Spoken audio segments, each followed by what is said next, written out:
राज्यभरात पावसाच्या माऱ्यामुळे 48 तासात 14 जणांचा बळी, तर पिंपरी चिंचवडमधल्या मोशीत इमारतीखाली काही जण अडकले. 7 जणांना सुखरूप बाहेर काढण्यात यश. लष्करासह बचाव दलाच्या प्रयत्नांची शर्त. सलग 6 दिवसांच्या पावसामुळे पालघर जिल्ह्याचं कंबरडं मोडलं. वसई विरार नाला सोपाऱ्याला पुराचा वेढा. 3 दिवसांपासून बत्ती गुल. सर्वसामान्यांचा जगण्याचा संघर्ष तीव्र.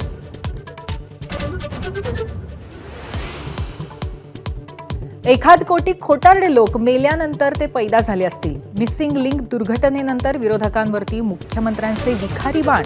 महाराष्ट्राची बदनामी न करण्याचं आवाहन, तर तुम्ही म्हणजे महाराष्ट्र नाही, विरोधकांचं प्रत्युत्तर.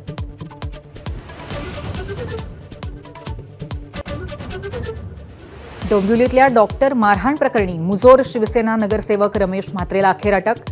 म्हात्रेची धिंड काढा, विरोधक आक्रमक, तर म्हात्रेनं माफी मागावी, स्थानिकांची मागणी.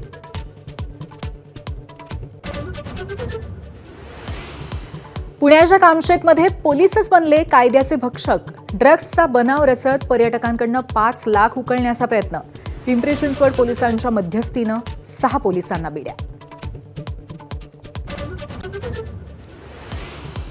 अमेरिका आणि इराणमधली शस्त्रसंधी संपल्यानंतर दोन्ही बाजूंनी जोरदार हल्ले. मध्य पूर्वेतील तणावामुळे भारतीय शेअर बाजारातही भूकंप, तर तेलाच्या किमतीचाही पुन्हा भडका.